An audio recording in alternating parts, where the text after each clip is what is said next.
Bonjour tout le monde. Donc on va aujourd'hui commencer un nouveau chapitre sur l'électrolyse. L'électrolyse, on va dire que c'est la suite du cours sur les piles. Donc il faut que vous revoyiez votre cours sur les piles. Je vais faire un petit rappel quand même et sur les réactions d'oxydoréduction pour comprendre ce cours-ci. Donc je vais commencer par une petite comparaison. Premièrement, qu'est-ce qu'une pile? Qu'est-ce qu'une électrolyse? Quelles sont les différences entre les deux? Donc la pile. Dans la pile, on a des réactions d'oxydoréduction spontanées, c'est-à-dire qu'elles se font naturellement sans apport d'énergie, sans avoir besoin d'apport d'énergie. Alors que pour l'électrolyse, ce sont aussi des réactions d'oxydoréduction, mais elles sont forcées. C'est-à-dire qu'on a besoin d'un générateur pour forcer la réaction à se produire dans un sens donné. Dans la nature, elle se fait dans le sens 1 par exemple, et nous on veut la forcer à aller dans le sens 2. Donc dans la pile, c'est le sens spontané qui prévaut, alors que dans l'électrolyse, c'est le sens inverse.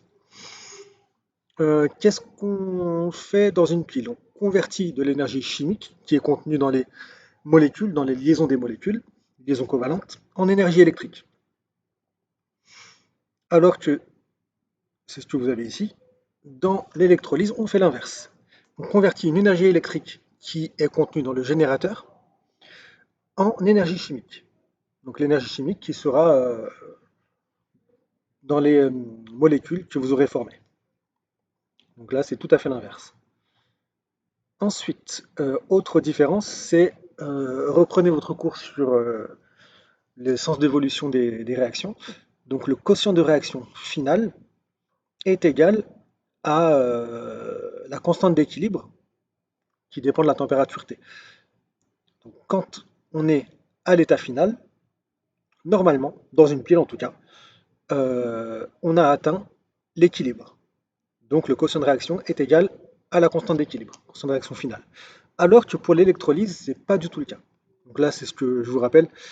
Si vous démarrez d'ici, si QR est inférieur à KT, ben, vous allez jusqu'à K, et si c'est supérieur, vous allez jusqu'à K quand même. Donc ça va diminuer.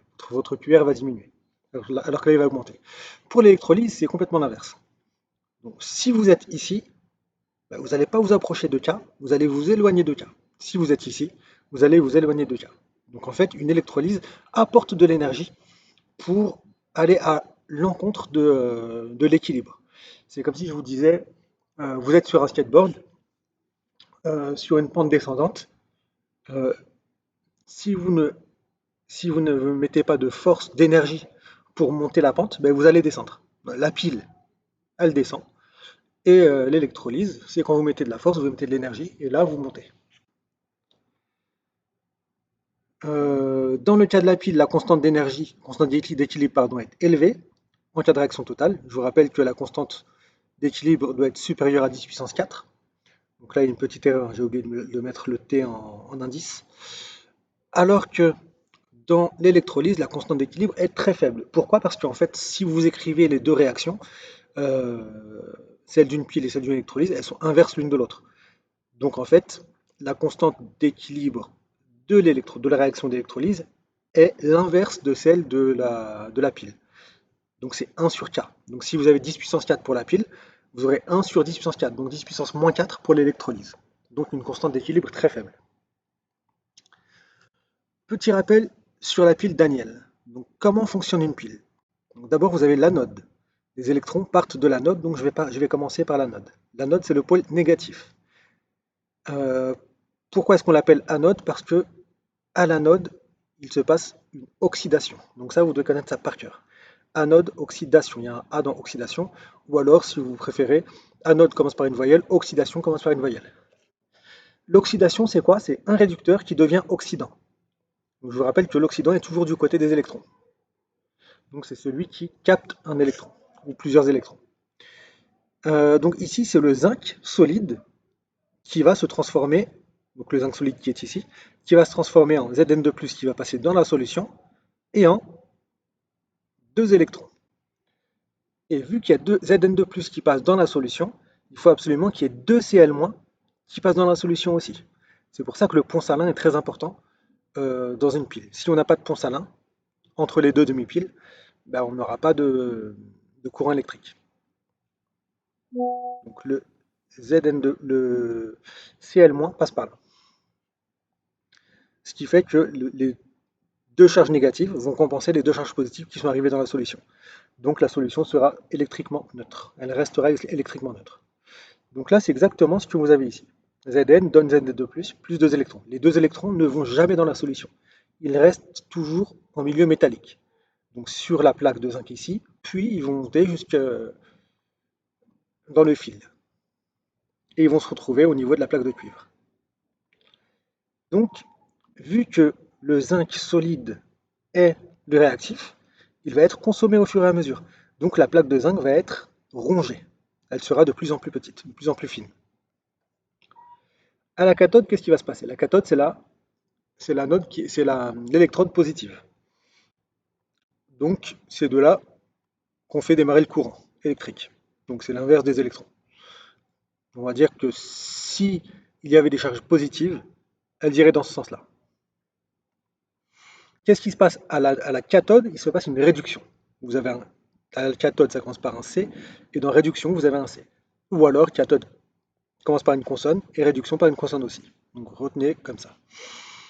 Donc si c'est une réduction, ça veut dire que vous avez un oxydant, qui est du côté des électrons, qui va donner un réducteur. Donc on va réduire l'oxydant. On a une réduction. Donc ici, cette fois-ci, vous avez du Cu2+, qui se trouve dans la solution. C'est pour ça que la solution est plus bleue qu'ici. Ici, elle est incolore normalement. Ici, elle est bleue. C'est dû au Cu2+ aqueux. Plus 2 électrons. Ils viennent d'où ces deux électrons? Eh bien, ils viennent des deux électrons qui ont été libérés par Zn, par le zinc. Ils ont fait tout le tour. Ils sont arrivés ici. Et quand ils vont rencontrer le Cu2+ qui est en solution, ça va donner du cuivre. Et comme on a du Cu2+ qui a disparu de la solution, on a deux charges positives qui ont été perdues, mais il faut les récupérer ici. Donc le pont salin sert à redonner 2K+, donc deux charges positives, ici, à la solution. Donc dès qu'il y a un Cu2+, qui est consommé, il va être remplacé par 2K+ dans la solution.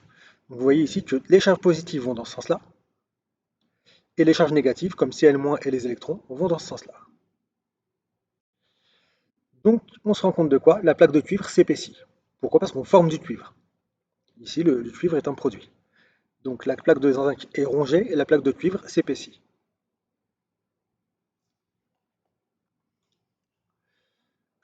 Pour l'électrolyse maintenant. D'habitude, dans les électrolyses, on n'a pas forcément deux demi-piles comme ça, deux compartiments différents.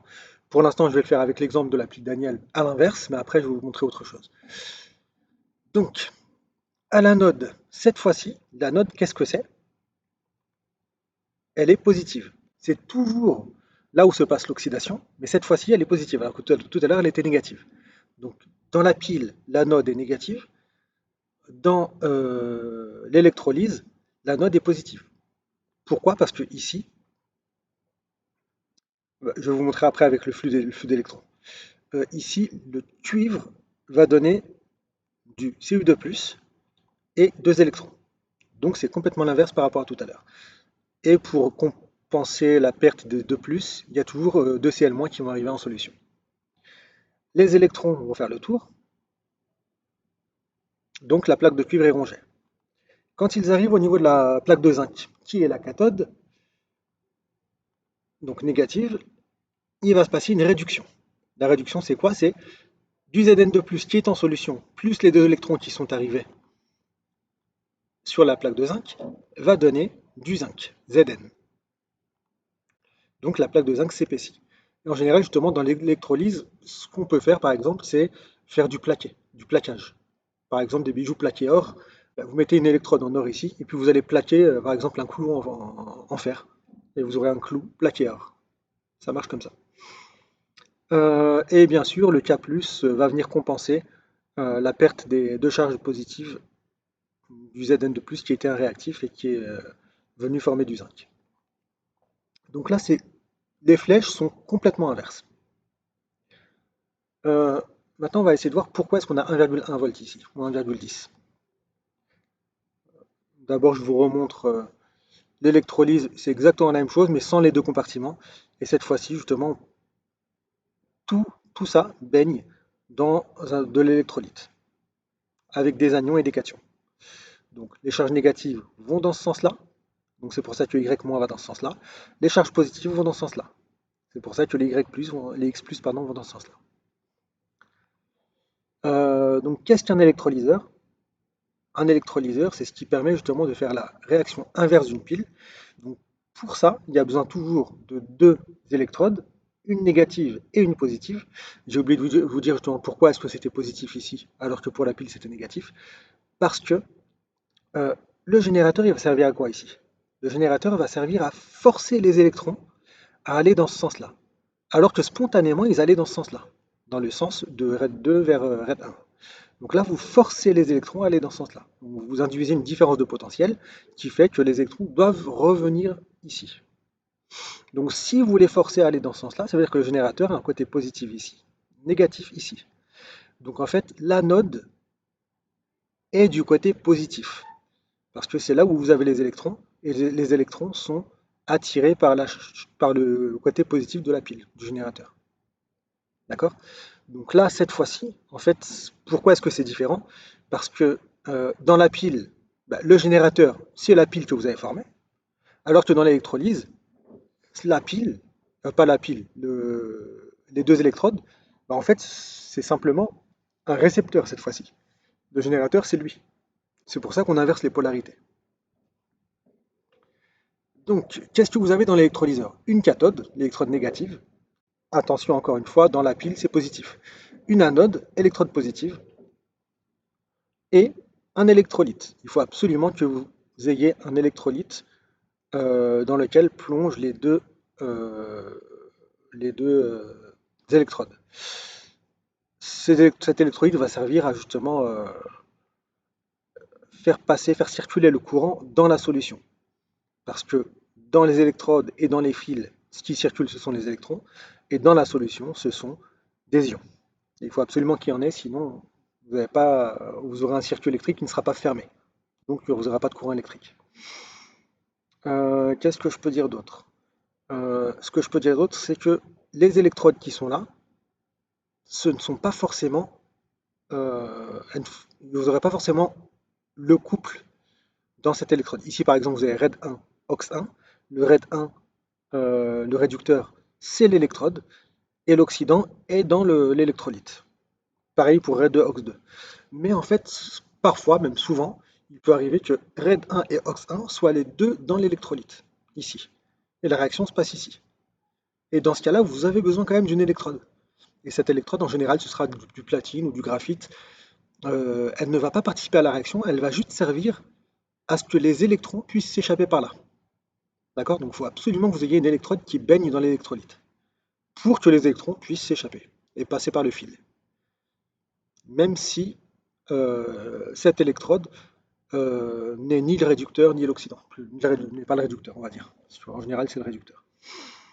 Il faut que vous ayez une alimentation électrique. C'est elle qui va forcer le passage du courant dans l'autre sens. Et parfois, vous avez une membrane ici, entre les deux. Donc tout à l'heure, je vous ai montré que vous aviez deux compartiments différents. Bah, en fait, la plupart du temps, vous avez vraiment deux compartiments différents, mais ce qui va séparer les deux, c'est une membrane. Ça, on l'avait déjà vu dans le cours sur les piles. La tension à vide, je vous rappelle que c'est la différence de potentiel qui existe entre la cathode et l'anode lorsqu'aucun courant ne circule. Donc, en gros, vous prenez votre pile, vous prenez un voltmètre, vous mesurez. Et là, vous avez votre tension à vide. La tension à vide, vous pouvez la calculer aussi. Comment? Ben, chaque couple oxydant-réducteur a un potentiel d'oxydoréduction. Ici, je vous ai donné le potentiel, c'est en volts, à 25 degrés. Donc si je fais le potentiel de la cathode moins le potentiel de l'anode, qu'est-ce que ça me donne? Ça va me donner, pour la pile, hein, je parle de la pile Daniel, ça va me donner, pardon, Cu2 plus Zn donne Zn2 plus Cu. Donc vous aurez 0,34 moins, moins 0,76. Pourquoi? Parce qu'on fait toujours le potentiel de l'oxydant le plus fort moins le potentiel du réducteur le plus fort. Donc ici, vous avez les oxydants qui sont de plus en plus forts, donc le MnO4- est le plus fort des oxydants qui sont ici. Et dans cette colonne-là des réducteurs, le plus fort des réducteurs, c'est le zinc. Ce n'est pas Mn2+. Donc l'oxydant le plus fort, c'est lui, le réducteur le plus fort, c'est lui.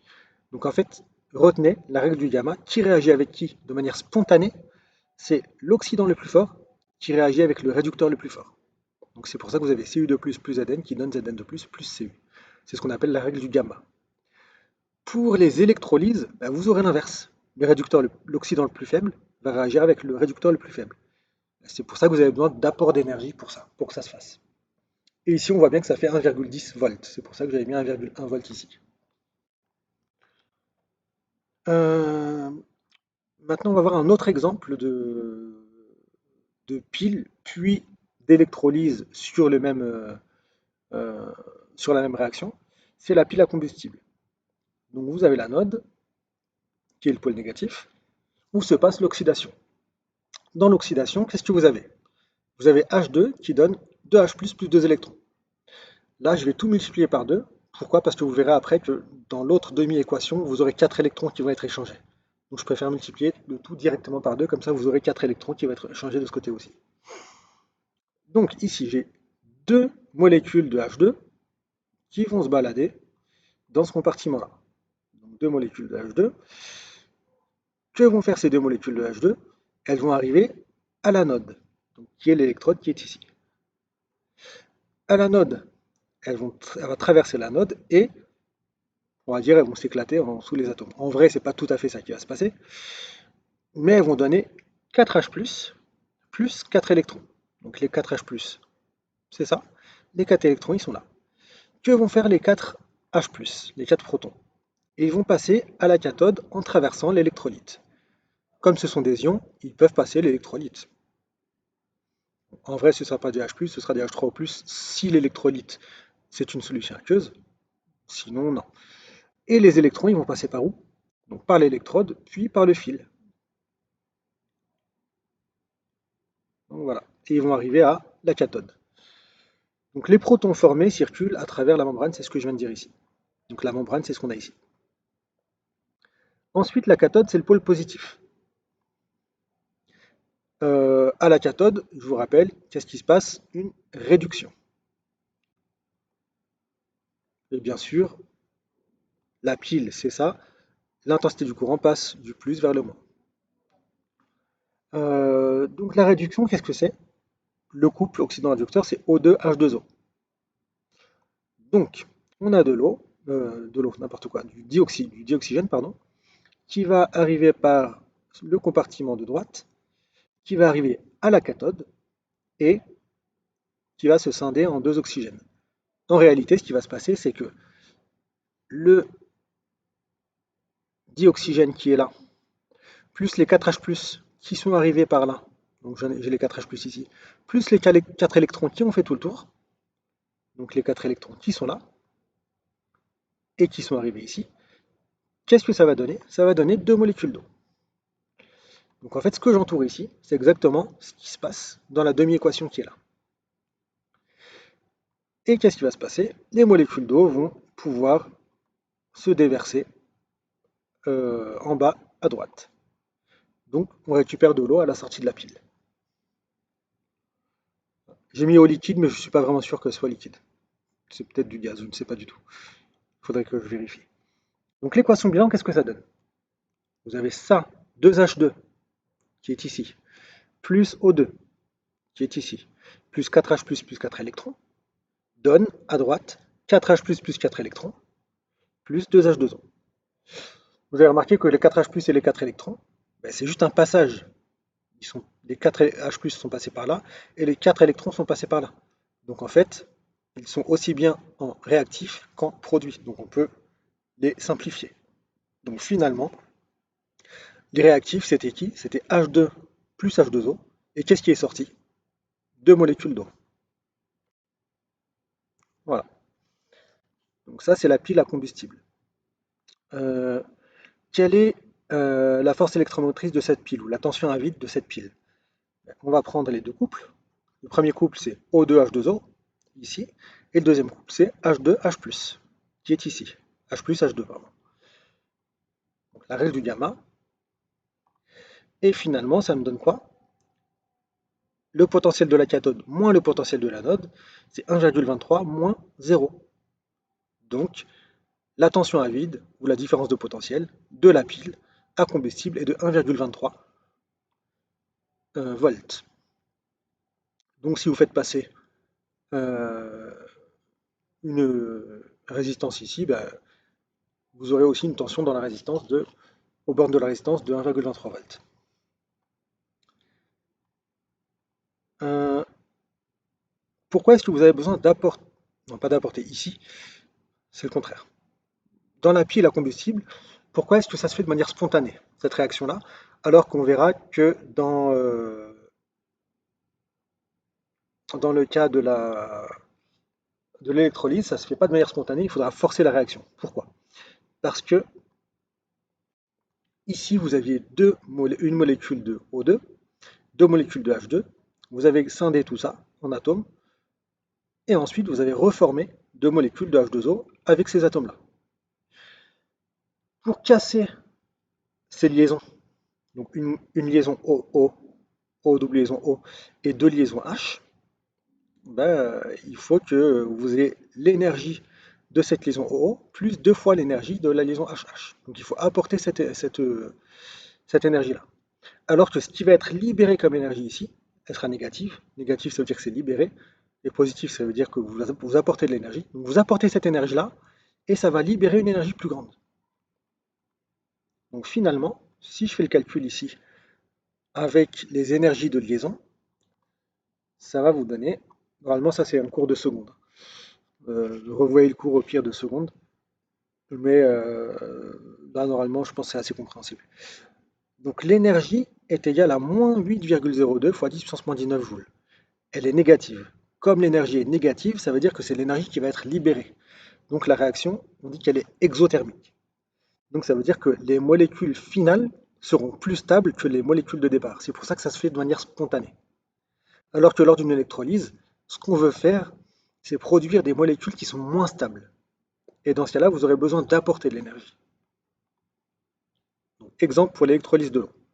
Donc là, je ne vais pas tout vous remontrer, c'est exactement la même chose, sauf que c'est dans le sens inverse. Cette fois-ci, vous apportez de l'eau, ça fait la demi-équation dans le sens inverse, et ça donne du dioxygène. Les électrons vont faire le tour de l'autre côté. Pourquoi? Parce que c'est le générateur qui va forcer ces électrons-là à passer dans ce sens-là. J'ai oublié de mettre les bornes du générateur. Donc là, c'est côté positif du générateur, côté négatif. Et à la cathode va se passer une réduction. Donc qu'est-ce qui va se passer? Les 4 électrons plus les 4 hydrogènes protons qui ont traversé la membrane vont former deux molécules de dihydrogène. Donc on pourra stocker le dihydrogène ici. Ça en fait, cette électrolyse de l'eau, elle sert justement à produire du dihydrogène qui n'est pas, très disponible sur Terre. Donc il n'y a pas beaucoup de dihydrogène. Donc en fait, quand on a besoin de dihydrogène pour telle ou telle réaction, on a besoin d'en former du dihydrogène. Et la plupart du temps, on le forme par cette réaction d'électrolyse de l'eau. Donc par exemple, pour la pile à combustible qu'on a vu tout à l'heure, les réactifs, c'était qui? C'était le dioxygène et le dihydrogène. Et ça formait de l'eau. Ben, le dioxygène, on en a beaucoup dans l'air. Le dihydrogène, ben, on doit le former par exemple par électrolyse de l'eau. Vous prenez de l'eau, vous électrolysez l'eau, vous prenez le dihydrogène et ensuite vous pouvez faire votre pile à combustible. Donc l'équation de bilan, c'est l'équation inverse de celle de tout à l'heure. Vous avez deux molécules d'eau et ça vous donne deux dihydrogènes et une molécule d'oxygène, de dioxygène.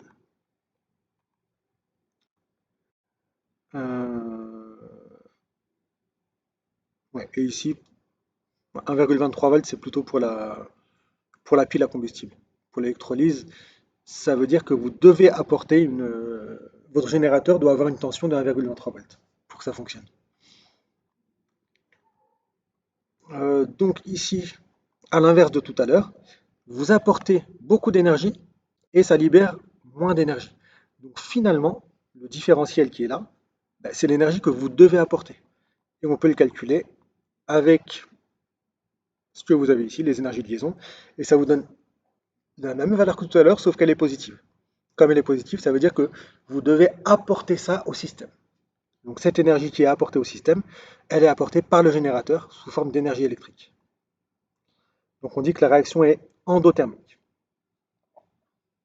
J'espère que c'était clair. Euh, on va passer à la même chose en fait, mais d'une manière différente. En TP, l'électrolyse de l'eau, elle se fait d'une manière différente de ce que je viens de vous montrer ici. Et c'est pratiquement la même chose. Donc ce que vous faites, c'est que vous prenez deux électrodes, qui sont des électrodes par exemple de graphite, qui vont juste servir de conducteur pour les électrons. Donc elles vont juste récupérer les électrons. Euh, vous apportez de l'eau, donc là-dedans vous avez plein d'eau. Ces molécules d'eau, qu'est-ce qu'elles vont faire? Elles vont donner une molécule de dioxygène, donc, qui est ici. Donc ça va se séparer en deux pour donner du dioxygène, plus 4H+. Ces 4H+, là, qui vont passer de l'autre côté. Ces 4H+, là, et plus 4 électrons. Et les 4 électrons, justement, vont être récupérés ou collectés par l'électrode. Ces 4 électrons, vu que le générateur va les attirer, parce qu'ici vous avez le côté positif du générateur, ici le côté négatif, donc les électrons vont passer dans ce sens-là. Ils vont passer du côté de la cathode. Tout comme les 4H+. Donc ces 4H+, et ces 4 électrons vont pouvoir donner deux molécules de dioxygène, de dihydrogène, pardon. Donc de ce côté-là, vous aurez formé, pour une molécule de dioxygène, vous aurez formé de l'autre côté deux molécules de dihydrogène. Sauf que, vous vous souvenez que euh, peu importe la taille d'une molécule, c'est le nombre de molécules qui compte pour savoir quel volume il va occuper. Donc deux molécules d'hydrogène vont occuper la même place que deux molécules de dioxygène, même si elles sont plus grosses, ces molécules de dioxygène. Donc, à l'anode, le volume de dioxygène est égal à la quantité de matière de dioxygène fois le volume molaire, qui est le même pour les deux. Et pareil de l'autre côté. Pour la cathode, ce sera le volume de dihydrogène qui sera égal à la quantité de matière de dihydrogène sur le volume molaire. Sauf que, selon l'équation bilan, qu'est-ce que vous savez? Qu'est-ce que vous remarquez? La stoichiométrie de la réaction vous dit que la quantité de matière de dioxygène formée divisé par 1, parce que le coefficient stoichiométrique est de 1 ici, est égal à la quantité de matière de H2 divisé par 2. C'est ce que je mets ici. Donc finalement, qu'est-ce que je peux écrire? Je reprends cette formule-là. VO2 égale NO2 fois Vm, sauf que NO2 c'est NH2 sur 2. Donc VO2 est égal à NO2 qui est NH2 sur 2 fois Vm. Et NH2 fois Vm, qu'est-ce que c'est? C'est VH2. Donc je peux dire que VO2 c'est, tout ça c'est VH2 divisé par 2. Donc finalement, je peux dire que le volume de dihydrogène ici sera égal au double de celui du dioxygène qui est là. Donc c'est pour ça que vous avez ici à la base en fait, l'eau elle était montée jusqu'au bout, hein, ici, des deux côtés. Elle était montée tout en haut. Et en fait, plus vous produisez du dioxygène et du dihydrogène, plus le volume d'eau baisse ici et ici. Et il monte ici. Et en fait, ce volume-là est proportionnel à la quantité de matière de dihydrogène. Pareil pour ici avec le dioxygène. Comment maintenant est-ce qu'on peut déterminer une quantité de matière euh, à la fin de l'électrolyse, ou alors pas forcément à la fin de l'électrolyse, mais au fur et à mesure de l'électrolyse. Si vous voulez savoir au bout de 10 minutes d'électrolyse combien vous avez formé de H2 par exemple, c'est possible. Pour ça, il faut vous rappeler que la quantité d'électricité transférée pendant l'électrolyse, c'est I fois delta T. Je vous rappelle que I est égal à Q sur delta T. Donc si on isole Q, ça fait I fois delta T. Donc l'intensité qui est en ampères et delta T qui est en secondes. Sauf que vous savez aussi que cette quantité d'électricité dépend de la quantité d'électrons. Donc la quantité d'électricité, c'est le nombre d'électrons fois la charge que porte un électron. Donc en fait, tout ça, c'est la charge électrique. Quand on dit quantité d'électricité, c'est la charge électrique. Donc la charge électrique, c'est la charge d'un électron fois le nombre d'électrons. Je vous rappelle que le nombre d'électrons, c'est la quantité de matière d'électrons fois le nombre d'Avogadro. Donc finalement, on a fois la charge fondamentale. Et Na fois la charge fondamentale, c'est ce qu'on appelle la constante de Faraday. Donc, Ne est égal à, Ne fois Na fois E, c'est comme si on avait N électrons fois F. Donc, on a les deux formules qui sont là. Comme Q égale à I fois delta T et Q est égal à quantité de matière d'électrons fois F, on peut dire que I fois delta T égale à quantité d'électrons fois F. I c'est en ampères, delta T, j'ai oublié de le mettre ici, c'est en secondes, la quantité de matière d'électrons c'est en mol, et F c'est en coulomb par mol, c'est 96 500, c'est une constante, qu'on appelle constante de Faraday. Qu'est-ce que je voulais dire d'autre? Oui, la quantité de matière d'électrons, c'est la quantité de matière d'électrons échangée. Donc ça veut dire que quand vous faites votre... soit en fait vous prenez ici, vous faites le tableau d'avancement d'une demi-équation, et vous, dans la demi-équation, vous aurez le nombre d'électrons de toute façon, soit vous mettez toute l'équation, bilan, mais vous savez combien d'électrons ont été échangés. Je vous rappelle que pour nous, c'était 4. Donc, si on mesure la durée de l'électrolyse, par exemple 20 minutes, on connaîtra delta T. Si on mesure avec un ampèremètre le courant qui est débité dans, dans ce circuit d'électrolyse, on connaîtra I. F, on le connaît aussi. Donc on pourra avoir accès à la quantité de matière d'électrons. Mais moi, ce que je veux, c'est pas la quantité de matière d'électrons, c'est la quantité de matière, par exemple, de dihydrogène qui est formée. Parce que le but, c'est de former du dihydrogène. Ben, on n'a plus qu'à voir la stoichiométrie de la réaction. On sait qu'ici, on a 4 électrons échangés, et ici, on a 2 dihydrogènes formés. Donc la quantité de matière d'électrons divisée par 4 est égale à la quantité de matière de dihydrogène formée divisée par 2. C'est ce que j'ai ici.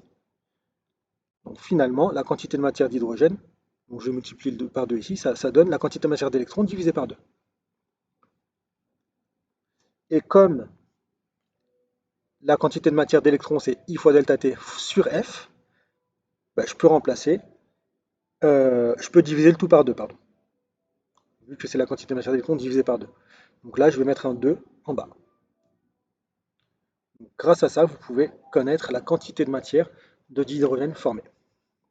Donc voilà, je pense que le cours est terminé. Juste quelques petites applications de l'électrolyse. J'en ai parlé de certaines, par exemple la production du dihydrogène dans l'électrolyse de l'eau. On peut produire de l'aluminium aussi avec de l'électrolyse. On peut produire du dichlore. On peut produire de l'eau oxygénée. On peut purifier des métaux. Par exemple, ici, imaginez que vous ayez une plaque de cuivre pure et une plaque de cuivre impure. Ben, en fait, euh, tout le cuivre de la plaque de cuivre impure, vous pouvez le déposer sur le cuivre pur. Comme ça, les impuretés, en fait, elles vont disparaître. C'est ce que vous avez ici. Vous pouvez protéger des matériaux contre la corrosion.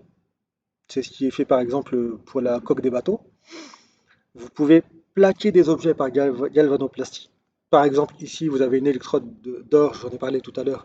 Vous aviez une pièce à la base qui était peut-être de cuivre ou peu importe. Mais en fait, vous pouvez, grâce à l'électrolyse, faire en sorte que l'or se dépose sur la pièce qui a été en fer ou en cuivre ou peu importe. Donc vous avez un plaqué or, une pièce plaquée or. Et vous pouvez conserver des objets anciens, etc., etc. Donc voilà, j'espère avoir été clair. À bientôt tout le monde. Au revoir.